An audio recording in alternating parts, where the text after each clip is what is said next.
Okay, we're going to get started. This is our second week dealing with wisdom, women of wisdom and courage. You could have put faith in there as well. But tonight we're going to deal with two ladies that come from the Hindu tradition. One who was Indian and another who was French. So very, very interesting. So we'll start with the first one is Mira Bai. And she was born in 1499, so we're talking the end of the 15th, into the 16th century. She was born in Marwar, Rajasthan. If you've ever been to India, above Madhya Pradesh. She was born in Rajasthan to a princely family whose culture placed great value on chivalry and honor. The family were devotees of the god Krishna, who is believed to be an avatar or an incarnation of the god Vishnu. I think we've done some of this before, but in Hinduism, very similar to Christian ideas of the incarnation. It's like Jesus is an incarnation of the Godhead. Krishna would be an incarnation of the Godhead who is Vishnu. So the family was, she was very dedicated to Krishna, and she was known to be precociously religious. At the age of 4, she had attended a wedding and said to her mother that Krishna would be her future husband. In adolescence, she became enamored to the image of Krishna in the local temple, and she'd spend hours there talking to it, dancing around it, while other children played normally. When she was 18, despite her unwillingness, her father arranged her marriage to one Bhoj Raj, who was the crown prince of Marwar. So we're talking about aristocracy or nobility. Her husband was wounded in one of the Hindu-Muslim wars of the Delhi Sultanate and died in battle in 1521, which made her a widow. And it's not a very good thing in India to be a widow, because you're not going to be able to get remarried. Generally, sort of the superstition that develops with that is that somehow you had something to do with the death of your husband. It's one of those, and so often widows are then separated from the rest of the family, given a separate room, and for the rest of their life. So anyway, she was widowed, and then her own father and father-in-law were killed within a few years of her husband's death with this gentleman, Babur, who became the founder of the Mughal Empire. So it was a period of Hindu versus Muslim warfare in northern India down into central India. So as a widow, she was condemned to a life of seclusion. But she was very rebellious in spirit, and she would spend much time away from the household at the local temple in the company of sadhus. And sadhus were the ascetics. If you've ever seen pictures in India of those with ashes and the marks on the forehead, sometimes only a loincloth, these were men who had given up the world trying to find liberation.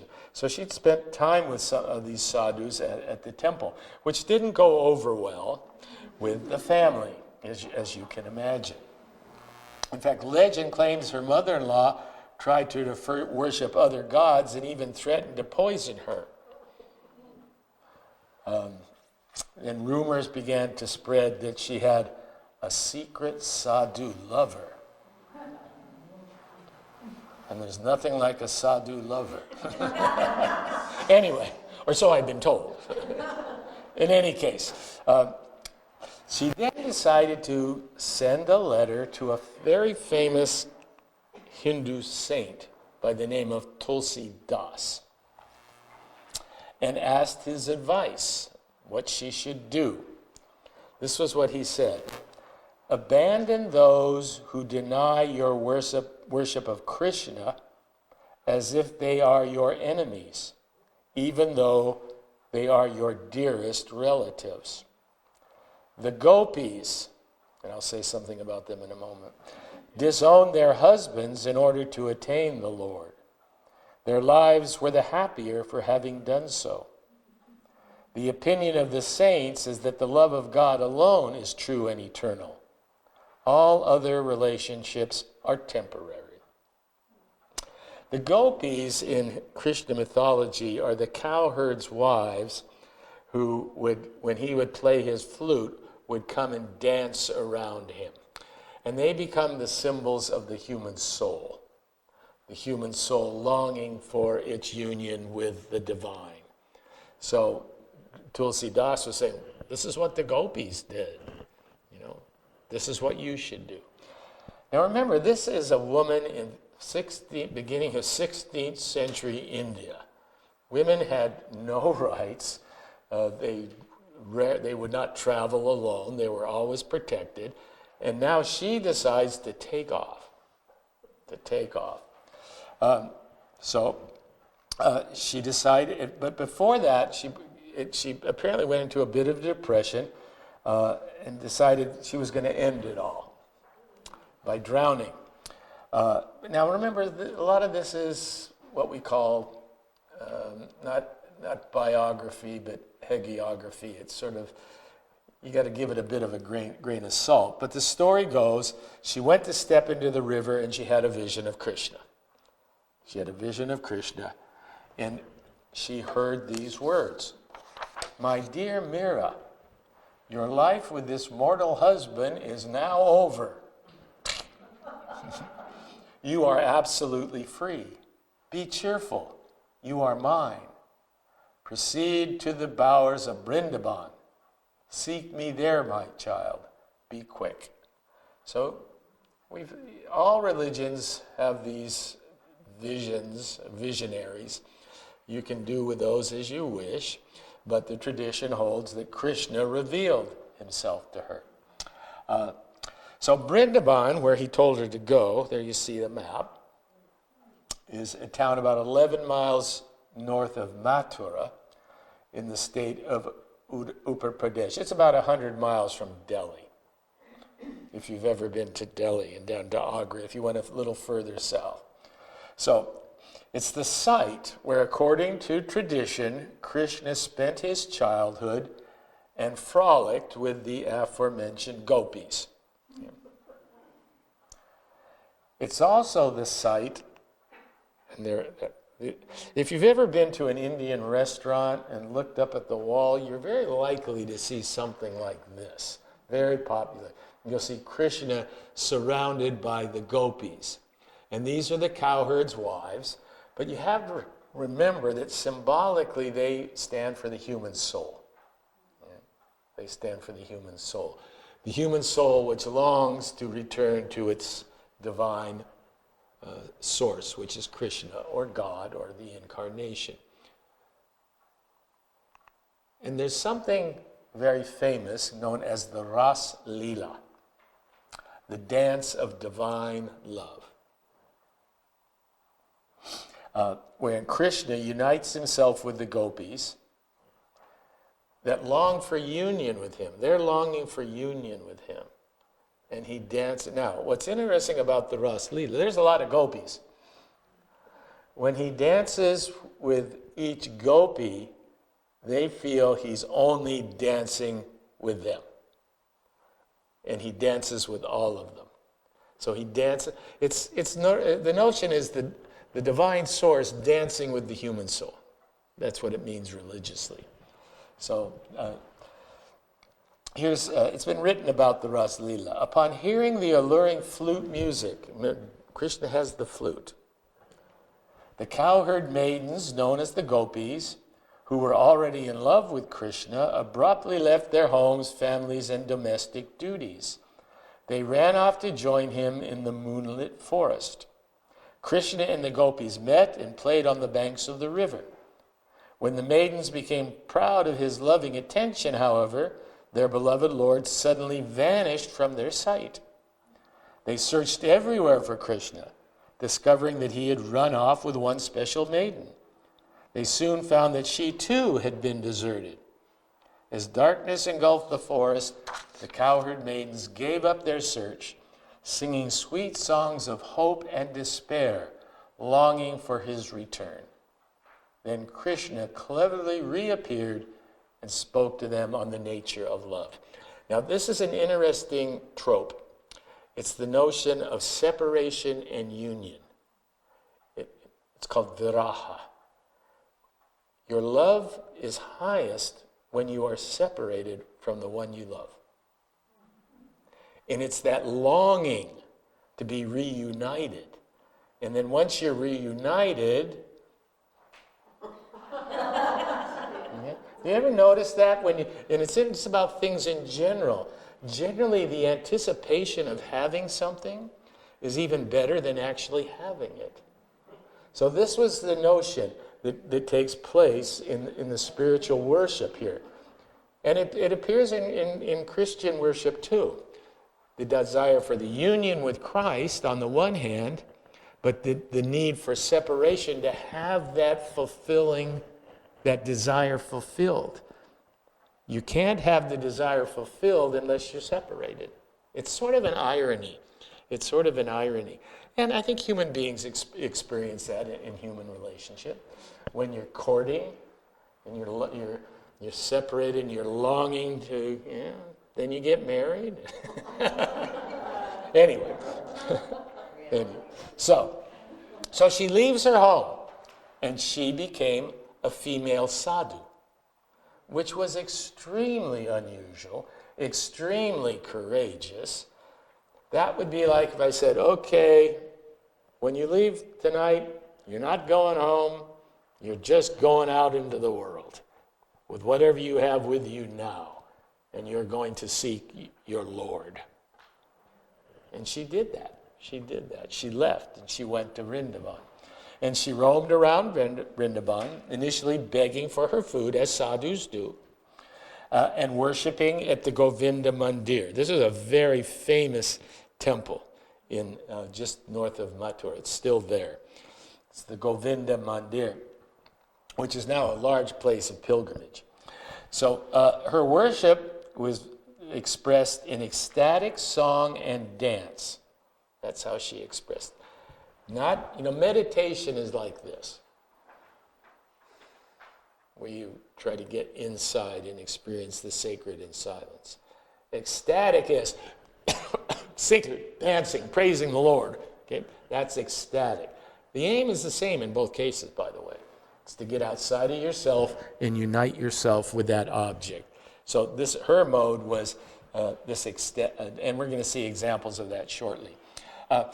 Now, interestingly, she required an interview, which is known as a darshan, with one Jiva Gosain, who was the head of the Krishna community in Vrindavan.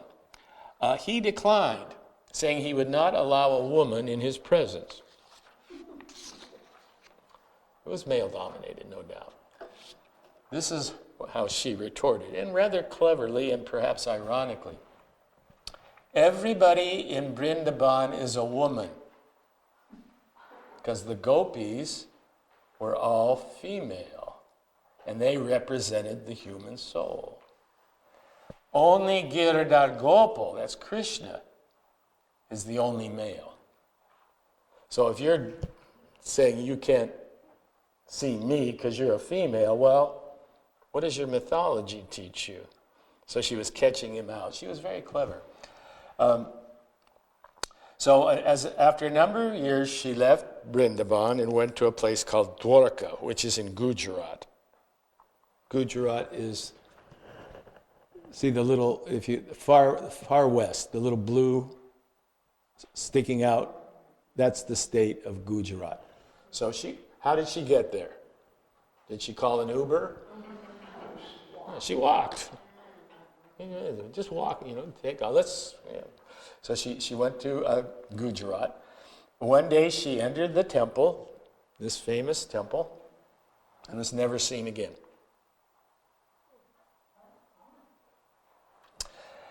Well, what do you think mythology did with this? it says she went into a state of ecstatic devotion and was absorbed by the image of Krishna. That's what the myth says. Could she have been killed? The secular answer is she was probably murdered. Because she was just, as a woman, she was just out of her place.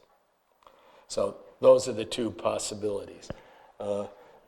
Choose which one you prefer. So taking the legendary parts of her story for what they are, let's take a closer look at her mystical path, because this is what she's become famous for throughout the centuries following. So do you remember Julian of Norwich last time? Unlike Julian, she didn't leave any expository writings related to her experiences. She did, however, leave a number of poems and songs, of which we have a number of examples. It's also clear from the traditional accounts she manifested these experiences in very ecstatic, extremely ecstatic forms. She abandoned traditional ritualistic worship and all its priestly intermediaries. You didn't have to go to the priest to get connection with Krishna. You just had to have that ecstatic experience. Sort of like, you find this in the Christian tradition as well, that ecstatic idea that speaking in tongues and all of that, that's what I mean by ecstatic. You don't go to a priest, you don't go and ask the minister to give you experience it directly. So her devotion was completely individualized, didn't go through traditional ritual norms. And she would start by singing Krishna's praise. Hare Krishna, Krishna Krishna, Hare Hare, Hare Rama, Rama Rama, Hare Hare. Hare means God. So it's just like saying, it's like the Jesus prayer. In any case, she'd start singing that. Then slowly build that up into a frenzy of emotional excitement. So she'd start slowly, and then it would build up. And so often just repeating the same thing, but building up to this excitement. Then she'd go back and forth from this extreme longing, and then the joy of union, and then back to the joy, then the longing, back and forth, this sort of dialectic of religious relationship. And then she'd start to dance. She would dance and play music. Then at the peak of this rapture, she'd often swoon and lose consciousness.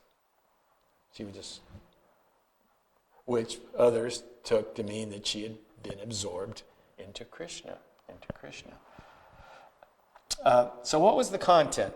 Well, it came from, as you would imagine, traditional Krishna mythology, especially those stories of the young cowherds and the divine lover. The gopis long for union with Krishna, and as a result, Mira sees Krishna as her true husband. So we have an example of this.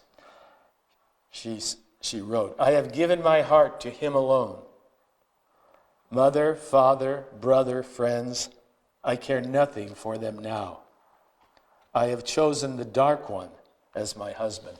The dark one is the fact that Krishna is often depicted as dark blue, right? Sometimes even black. The lifter of the mountain. I have left the honor of my family behind and taken refuge in him. Says Mira, my Lord is Giridhar Nagar. I belong to him forever. Now that, we have this notion, the family that stays together, prays together, stay. There are passages in the gospel where Jesus, says, family, my family are those who follow me. And that's usually not mentioned in sermons, but there are those passages. So this is very similar. Okay? The earthly family is okay for some. And if all you're interested in is that aspect of life, that's fine, because you'll be reincarnated again and again and again to finally get past that. Because you don't want to just end up here. You want to end up in union with God. That's the goal. That's always the goal of Hinduism. We call it liberation or moksha, leaving this world behind. This world, even of your closest relationships. There's a stage for those, but they're not the ultimate goal. They're not the ultimate goal. So she's made this leap, as you would. And there's this notion, this where she refers to him as Giridhar Gopal. There's a myth that says Krishna lifted up this hill. There was a village near Vrindavan, and the god Indra was there, and Krishna wanted to be worshipped above Indra, so Indra sent this big storm, and Krishna lifted the mountain and protected him. Now that's, again, that's this notion of the divine power, You can look at it literally, or you can look at it more metaphorically. So, now this is the second part. But the gopis' desire for union produces the pain of separation, viraha, when they're away from him. And there's a severe tension between separation and union. And this is another of her mystical themes. Viraha. Her desire to surrender herself completely to Krishna is intensified by his absence.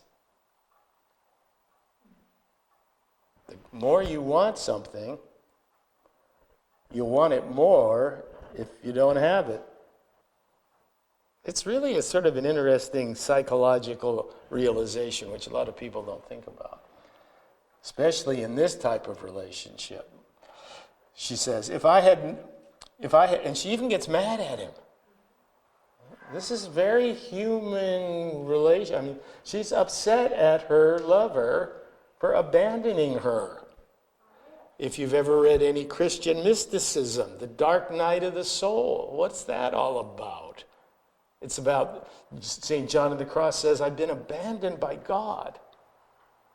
But that very abandonment is necessary for subsequent union. It's a real strange mystical irony, if you will. So she says, if I had known that falling in love was to fall in love with pain, I would have thundered a drum to proclaim throughout the city love was banned. I am crazy with pain, and no one understands it. Only the wounded knows the pain of the wounded, saving the fire in his heart.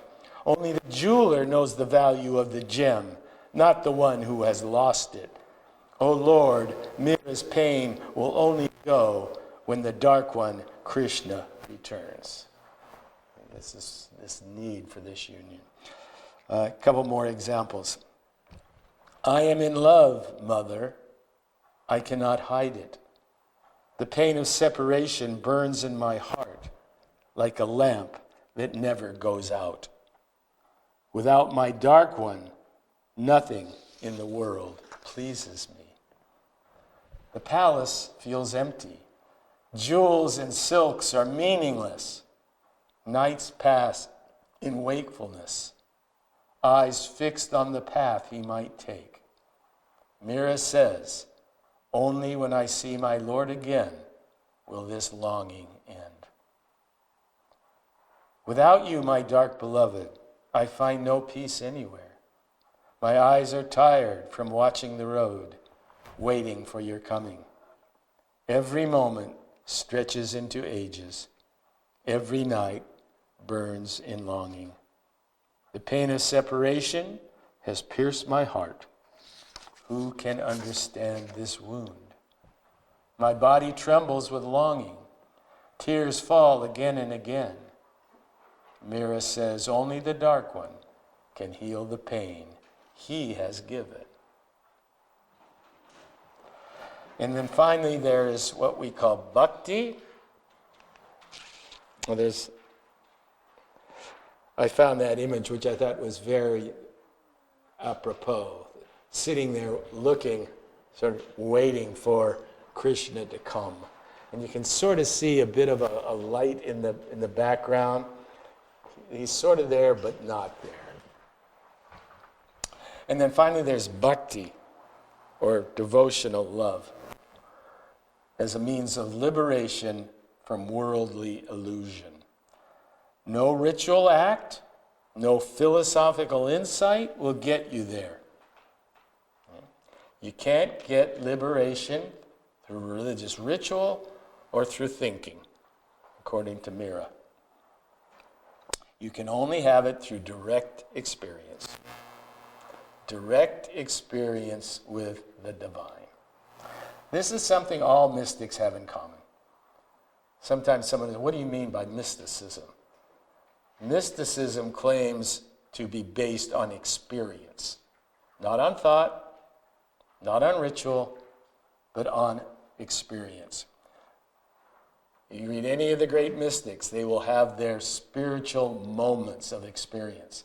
They don't last. They don't last. There's always the viraha, there's always the separation.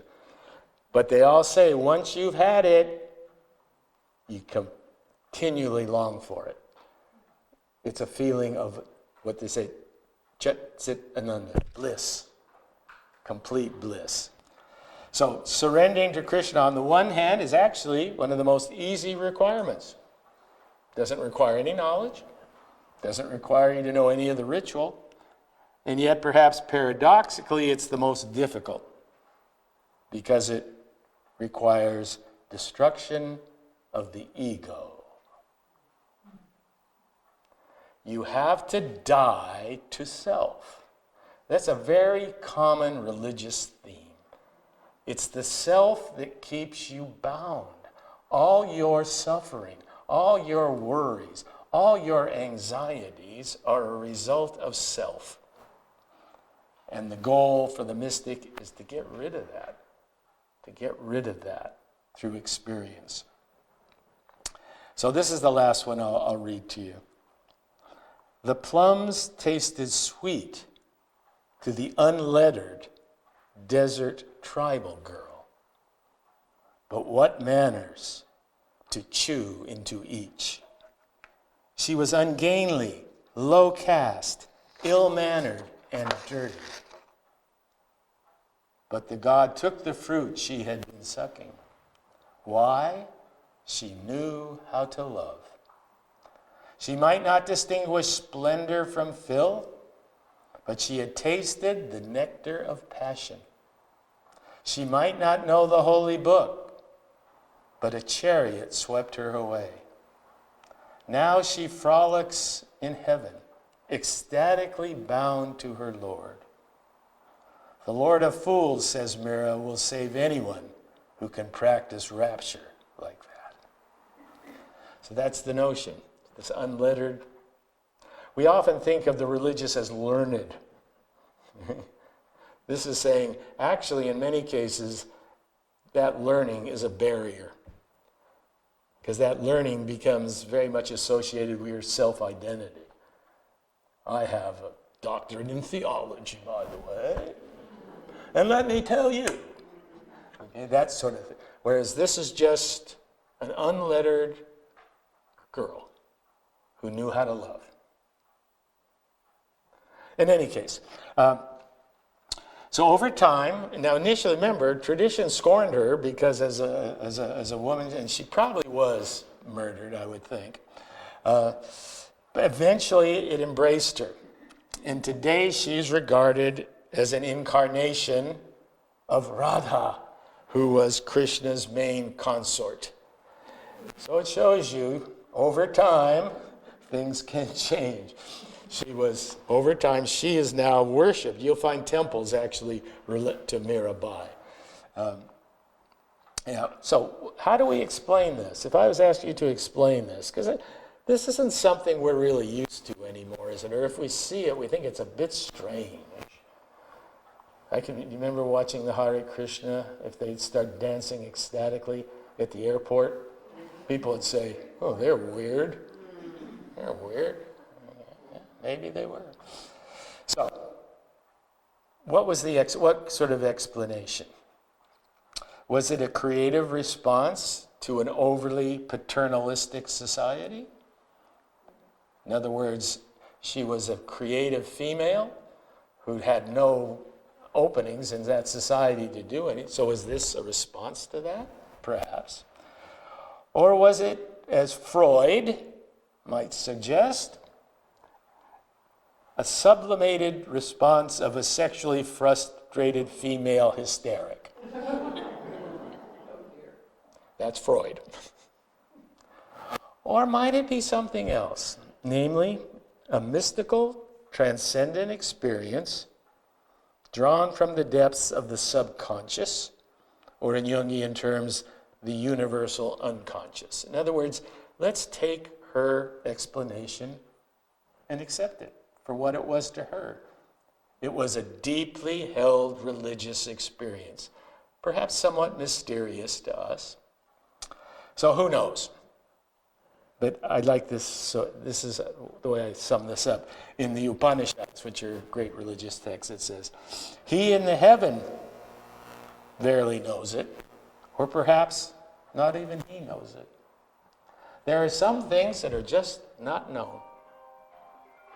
You can seek the knowledge and understanding, but in the end you just say, it's kind of a mystery who she was. But there's no doubt that she had an impact on the culture. Okay, so that's our first Hindu female. I would probably put it, rather than wisdom, I would say faith and courage for her. Faith in her relationship with Krishna. But great courage to be able to leave home as a woman and become a sadhu and take the consequences with no family support. And remember, she was a princess. She could have stayed in the palace, had all the finery she wanted, but in the end she said, it all passes. I want something permanent. I want something permanent. And she found it in her relationship with Krishna, or God. My question is she still kind of revered today? You can get books of her poetry and her songs, yeah. She's become part of that bhakti tradition. She's revered, like I said. Some see her as an incarnation of Radha. That would be like an incarnation of Mary or something like that. Yeah, well, she's highly revered. That's the irony of history, you know. Sometimes people who are initially put down and look, in the end, for whatever reason, they come back. So this is a French-Indian spiritual guide and yoga teacher by the name of Mirra Alfassa. She was a collaborator with Sri Aurobindo, who was one of the famous mystics of the 20th century, and I'll say more about him later. He would later call her by the name the Mother, or Sri Mata. So she was born in Paris in 1878 to an Egyptian Jew and a Turkish Jewish mother who had migrated via Egypt. They immigrated to France a year before she was born, and she was close to her grandmother, who was one of the first women to travel alone outside Egypt. They were what we call a bourgeois family, and Alfassa's full name at birth was Blanche Rachel Mira Alfassa. Her older brother later held numerous French government posts in Africa. She learned to read at age 7. There she is as a little girl, and began school at the age of 9. By the age of 14, she'd read most of her father's books. So she was, again, somewhat precocious, at least intellectually. Her biographer notes that she had various spiritual experiences during her childhood, but she kept them to herself. Why? She believed her mother would have regarded them as a sign of mental illness. And that's actually true. A lot of people have experiences, quote unquote, spiritual experiences that they don't talk about. They're talking about it more these days because books have been written about it, but especially after death, near-death experiences, because they're afraid that people are going to see them as crazy. So in any way, so she recalled having had at age 13 a dream or a vision of a luminous figure, interestingly, because she didn't have any contact at this point, I think, with India, whom she called Krishna. Interesting. So in 1893, she graduated from school and she joined the Académie Julian to study art. Her grandmother introduced her to a pretty well-known artist, Henri Morisset, and they were married in 1897. They were pretty well off, and they worked for as artists for the next 10 years. During an era known for having this was the Impressionist era. Yes. Her son André was born in 1898. She was a pretty good painter because some of her paintings were actually accepted and exhibited in 1903, 1904, and 1905 at various salons throughout Paris. At the time, she was an atheist, or considered herself an atheist, yet she kept experiencing these visions, which she thought as sort of spontaneous experiences. She kept them to herself, but developed an urge to try and understand what they meant, because she kept having them. She came across a book by this gentleman, Swami Vivekananda, who was, Swami Vivekananda was one of the first to bring Hinduism to the West. He had been a disciple of the great Hindu saint Ramakrishna. Has anyone been to the Ramakrishna temple up in the top of Montecito? It's a beautiful spot. You go up Sheffield. It's the Vedanta Society, okay? And so he actually spoke in, I think it was 1890 something, the first Parliament of Religions in Chicago. That was the first time that all the religious leaders from the various religions came together to speak, and he represented Hinduism. Well, she came across a book of his. She also read the Bhagavad Gita, the famous Hindu text, and by reading these books, she thought she was beginning to understand some of her experiences. Then she made acquaintance with this rather crazy guy, Max Theon, who was founder of something at the time called the Cosmic Movement. The Cosmic Movement. This was a time of breakdown of culture where people were starting to experiment and look at different ways that things might be. And so the movement taught that humanity once possessed an ancient spiritual knowledge called the cosmic tradition, which explained the structure of the universe and the evolution of consciousness. According to them, the universe is composed of multiple subtle planes of existence. This is only one plane of existence. We tend to think it's the only plane. Okay? According to the cosmic movement, there are multiple planes. And we sometimes, when we experience these, for example, in dreams, we experience a different plane. In any case, humans possess latent spiritual powers that can be awakened, and the soul evolves through many stages.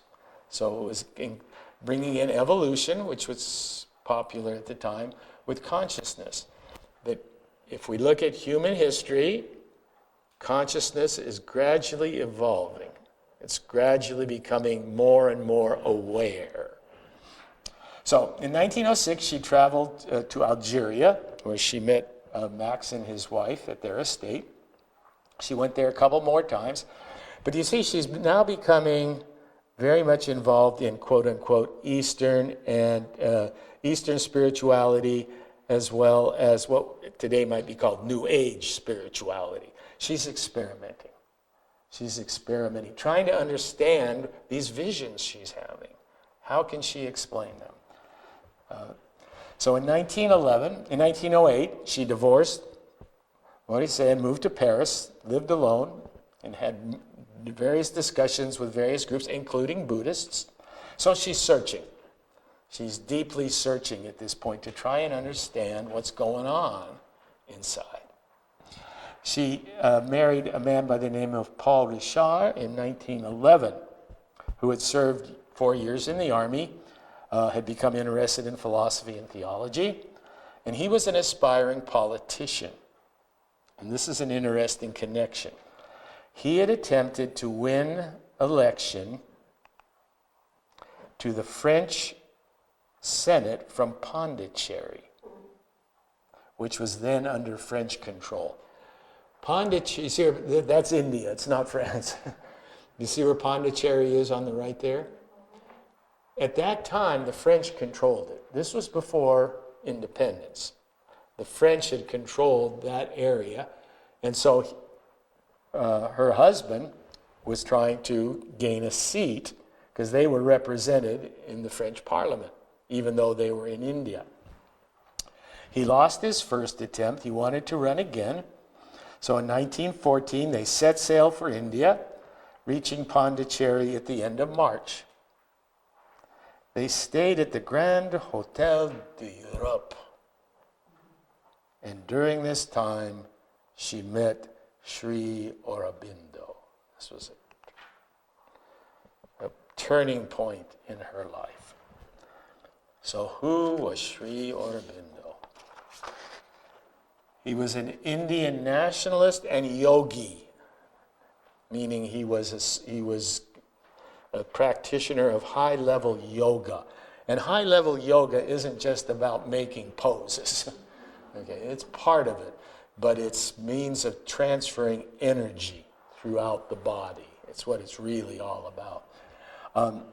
It's interesting. He had started as a revolutionary for India's independence. He was actually put on trial and arrested and put on trial. He was acquitted. So at that point, he was just an Indian nationalist, political. After that experience, he withdrew, went to Pondicherry, and devoted himself to spiritual practice. And he eventually formulated something called integral yoga, which I'll talk about in a moment. He taught, now this is interesting because it's somewhat comparison to the cosmic movement. He taught that the soul evolves through many lifetimes. Okay. Definite believer in reincarnation. That shouldn't be surprising in India. Each life helps the soul grow in consciousness and spiritual awareness. And rebirth is part of a larger evolutionary process. So he was also trying it into evolution, which has become very popular throughout the world. He wrote a number of books. The Life Divine is his most famous. He wrote one called The Synthesis of Yoga, and an epic poem called Savitri. So she meets this man, and he's very charismatic.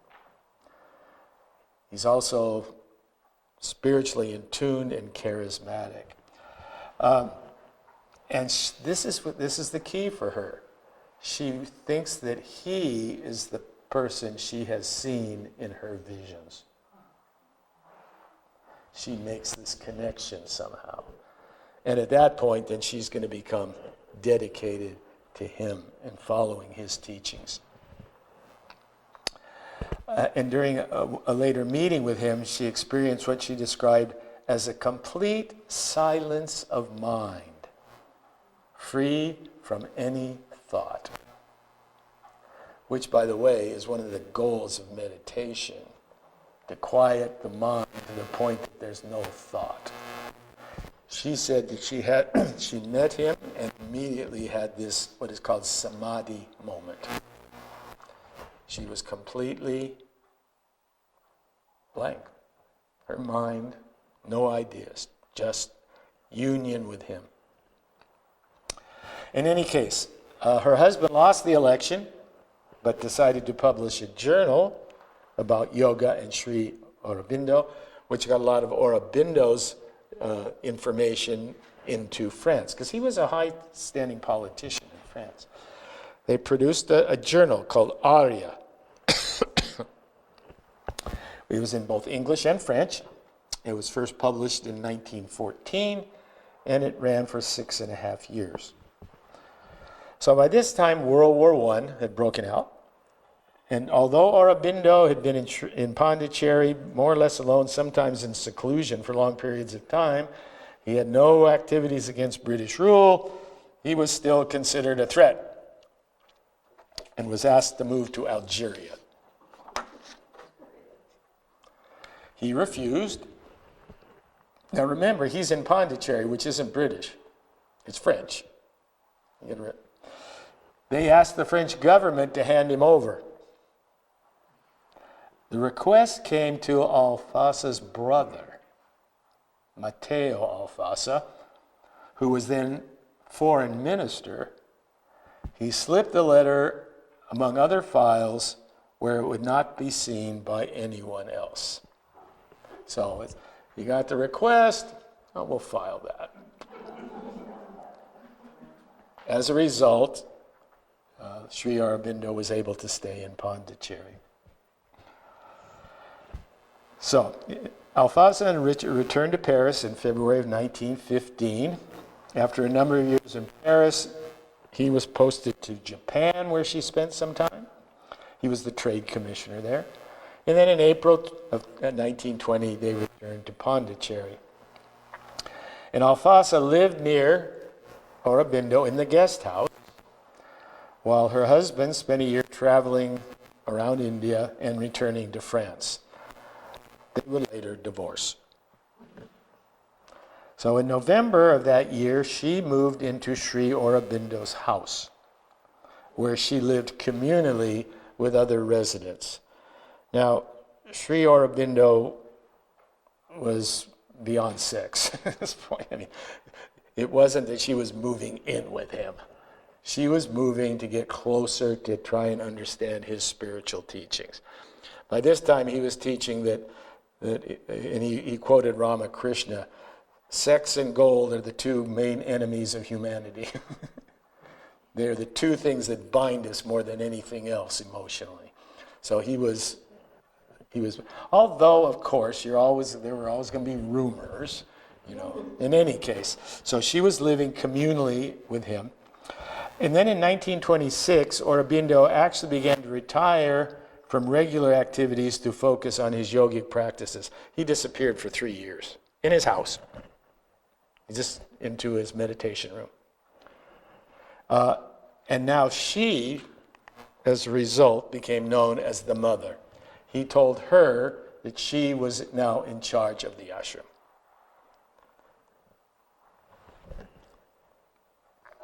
And she became a revered yoga teacher. And again, yoga isn't just physical exercise or stretching.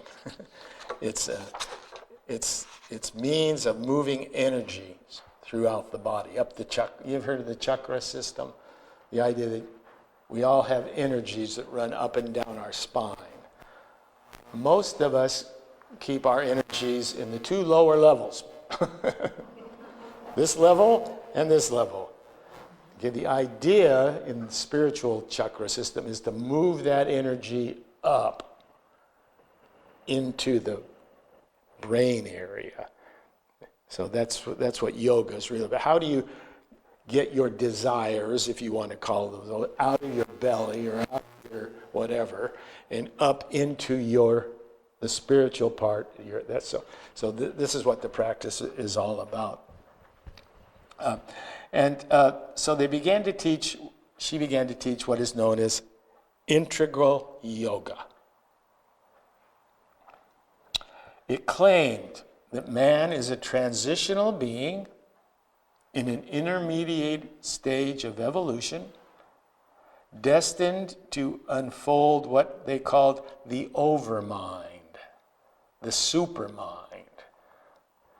In other words, there is a mind, a universal mind, of which we are just part. The idea is to recognize the supermind within you. Okay? Not just your mind, but you are connected. It's very similar to Jung's unconscious, universal unconscious, if you know anything about Carl Jung. He taught that we're all connected to this deep substratum of consciousness that goes all the way back to the beginning of Homo sapiens, and that we can draw on that because it's part of our connection. You may wonder why you might have a strange dream about a Neanderthal. Because yes, you are connected. According to this notion, everything is connected spiritually in the universe, including the mind.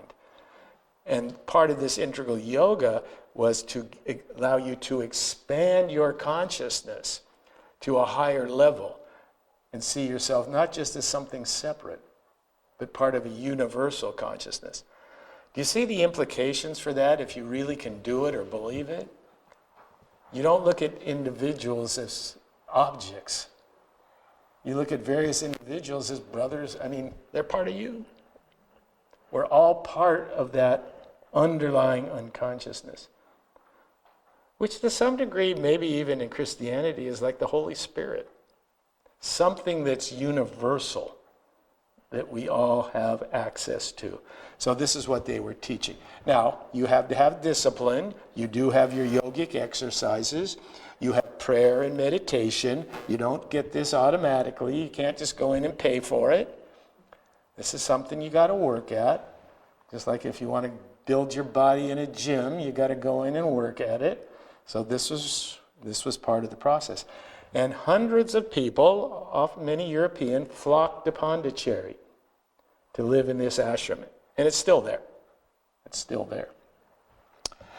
So by 1937, the number of residents in the ashram had grown to about 150. 150. And there was need to expand buildings at this point. And she was able to do that by getting the help of a very wealthy gentleman, the Prince of Hyderabad, if you've ever been to Hyderabad. And he helped build new buildings. Now, this is interesting to me. You know who went there in 1938? Woodrow Wilson's daughter. She not only went there in 1938, she remained there for the rest of her life. Interesting. She was a convert. Yeah, she had bought into this integral yoga, that there is a higher level of consciousness, and that she wanted it. So she lived there for the rest of her life. So in 1943, the mother, as she is now known, started a school for about 20 children inside the ashram. She also believes, traditionally, initially the ashram was isolated. You went in and you didn't go out, really. You were there but she began to this is what the integral yoga, it wasn't just something to be kept in the ashram. It was to be used in the world to some degree. So she started a school for 20 children. And then this school later became the International Center of Education, or the Sri Aurobindo International Center of Education. She started a journal in 1949, in which Sri Aurobindo now sort of came back down out of his room after 3 or 4 years of isolation and began to write about his experiences. And these were all published. He died December 5th, 1950. And all the activities in the ashram were suspended for 12 days, after which the mother continued her leadership of the ashram for the next 8 years. She was visited by Prime Minister Nehru, and on a second visit, he brought his daughter, Indira, who would become Indira Gandhi. And Indira and the mother kept a lifelong relationship. Indira would often go to the mother to ask some spiritual advice about political situations. After 1958, Alfassa started to slowly withdraw. And I think she recognized she didn't have a great deal of time, spending more and more time in her individual yogic practice. She stopped all her activities from 1959 onwards to devote herself completely to her yogic practice. On February 21st, 1963, which was her 85th birthday, she gave her first darshan. Well, what is it? From her terrace. The word darshana comes from the Sanskrit root drish, to look at, to view. It's an auspicious sight of a holy person. So often Hindus will go to their temple to have darshan of their image, let's say whatever the god is. Okay? So she would come out on the balcony, and the crowds below would have darshan with her. So she was alone in her yogic practice, but periodically she would come out. Somewhat like the Pope. The Pope comes out and everyone has a vision of him. Yeah. It's held to have great spiritual power in the Indian tradition. And she would do this periodically. She had published an article called The Dream, in which she suggested a place on earth that no nation could claim as its sole property, for all humanity with no distinction. And in 1964, it was decided to build this city.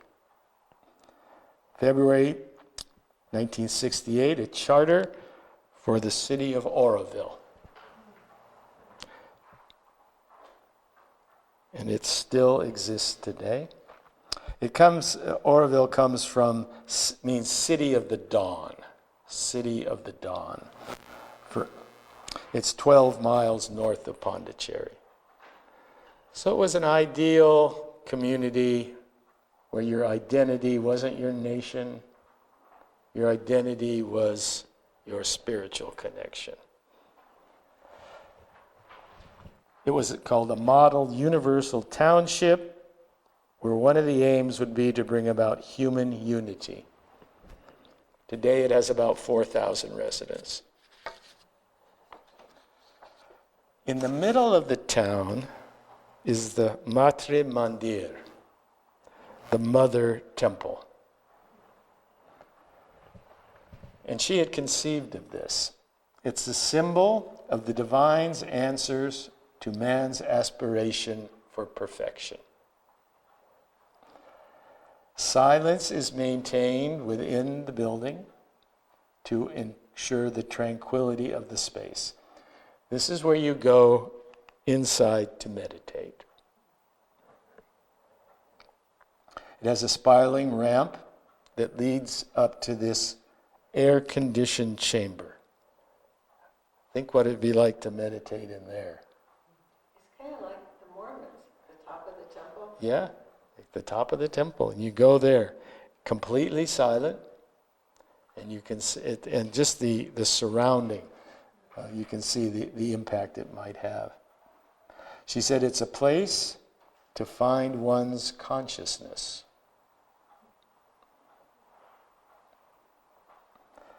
So many politicians visited her on a regular basis. During the last year of her life, the Dalai Lama visited her. That's a young Dalai Lama, if you've seen recent pictures of the Dalai Lama. By the end of March 1973, she'd become critically ill. May 20th, all meetings were canceled, and she died November 17th, 7:25 p.m., 1973, at the age of 95. She was buried on November 20th next to Sri Aurobindo, and it's called their Samadhi. I mentioned the word samadhi earlier. The samadhi is when you have that complete quietness of being, when you've entered what some might call nirvana. That's their final nirvana. The light. Her quote, The light has, yes, I will. I like it. Do not pretend, be. Do not promise, act. Do not dream, realize. That was her motto. So two women from very different backgrounds, but were very much attracted to this Hindu tradition of one ecstatic worship, the other meditative contemplation, both with the same goal, to get us out of here, to get away from this continual cycle of birth and rebirth, which we're stuck to, and we often realize we long to be past it, but there's always something that draws us back. Okay, so these were two women who sought that liberation. One Indian from the 15th century, 16th century, another French. So, okay, next week I'll be looking at two women from the Islamic tradition. And then the following week we'll do the Buddhist tradition. Okay. Any questions, thoughts, insights? I know this can sound a bit strange to some people, or different, because especially the ecstatic side of things. We don't. Well, we know evangelical sort of types of ecstatic experience, but when you see it in a culture outside your own, sometimes it seems a little foreign. But both of these experiences are an attempt to get beyond self. What about the whirling dervishes? Yeah. The whirling dervishes in Turkey are a classic example. They dance in a circle, right? They dance. And what does that do? Well, you want to have an experience? I don't care what it is. Pick something to chant for a half an hour straight. Chant. Whatever. You can say Hare Krishna, or something that's, do it for a half an hour. It will have an impact on your brain. Okay? It will have an impact on your brain. It's that continual boom, boom, boom, boom. Do you have to practice it just to be able to do it for a half hour? Yeah, I wouldn't start with a half hour. Yeah. 3 minutes? Let's go 5. In other words, just see just as an experience, what it does, what happens to the brain when something is repeated over and over and over and over and over and over and over and over and over and over and over. You can just do that over and over and over and over. It does something to the brain. Yeah. And that's part of the goal, is to break down that brain. Because the brain is often your worst enemy, which goes against so much of our intellectual training, right? And I'm not saying don't think, but I'm just saying at some point, thinking can't penetrate certain aspects of reality. It's the difference about writing a poem about love and being in love. Yeah? You can have all the words that your brain wants to come up with about love, and that's good. But there's a difference between that and the experience. And these people want the experience. They don't want to just talk about God. They want to have union with God. And it's often in what we might call erotic symbolism, because that's what we know about union. That's our highest sense of union, is an erotic one. So you just take that and you transfer it to the deity, and it's emotional, but it's sort of erotic in that sense. Eros. Okay. Was there another question, Chris? No. Oh, I thought you had. Anyone else? Can you tell us the names of the two women for next week? One is going to be Khadija, who was Muhammad's first wife. Actually, if it wasn't for Khadija, there'd be no Muhammad. And we'll see that. And then actually someone who comes out of the Muslim tradition who later became a Babi, and I'll talk about her name is Tahire. So she was a young woman who was part of a movement in Iran in the 19th century that was challenging traditional Islam. And she became a great poetess. Yeah, my friend has published a number of her poems. And she was martyred. But those will be the two. And for Buddhism, I think I'm doing one of the Buddha's earliest followers who became a nun, and then Pema Chodron. I don't know if the contemporary Buddhist teacher, Pema Chodron, who has a center in back east, very well known on the popular Buddhist circuit. So, okay, thanks for coming. Thank you.